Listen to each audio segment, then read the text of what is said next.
Class 10-এর ভূগোল 4র্থ অধ্যায় মাধ্যমিকের ভূগোল বর্জ্য ব্যবস্থাপনা। তোমরা সবাই মন দিয়ে শোনো, লেখো, সবাই লাইক অ্যান্ড সাবস্ক্রাইবটা অবশ্যই দিয়ে দাও। কঠিন বর্জ্য থেকে যে গ্যাস পাওয়া যায় তা হলো মিথেন। একটি পরিবেশী বর্জ্য হলো চট। একটি কঠিন বর্জ্যের উদাহরণ হলো হাসপাতালে ব্যবহৃত সিরিঞ্জ।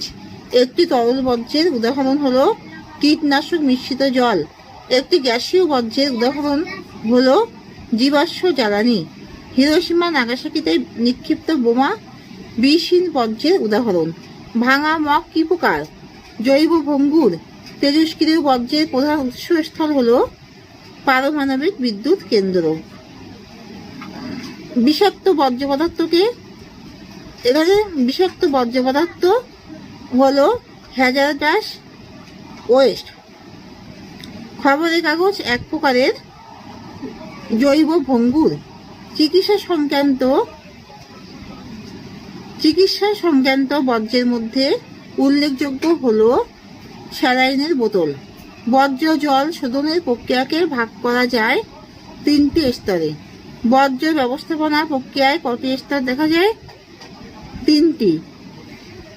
বায়ুতে উপস্থিত জীবাণু বর্জ্যে জৈব পদার্থের বিশ্লেষণ ঘটলে তাকে বলে কম্পোস্টিং। পৌর বর্জ্য শহর থেকে দূরে সরিয়ে মাটিতে পুঁতে দেওয়ার পদ্ধতিকে বলা হয় জমি ভরাটকরণ। বৈজ্ঞানিক পদ্ধতিতে কোনো ব্যবহৃত দ্রব্যকে পুনরায় পূর্বাবস্থায় ফিরিয়ে আনার পদ্ধতিকে বলে পুনর্ব্যবহার। ফ্লাই অ্যাশ কি প্রকার বর্জ্যের উদাহরণ? ফ্লাই অ্যাশ হলো কৃষিজ। ডিডিটি কি প্রকার বর্জ্যের উদাহরণ? ডিডিটি হচ্ছে কৃষিজ। বিভিন্ন ইলেকট্রনিক্স বস্তুজাত বর্জ্যকে কি বলে? ই ওয়েস্ট। ল্যান্ডফিল থেকে উৎপন্ন গ্যাস হলো অ্যামোনিয়া। জৈব বর্জ্য পদার্থের পচনের ফলে উৎপন্ন সারকে কি বলে? জৈব সার বা বায়ো ফার্টিলাইজার।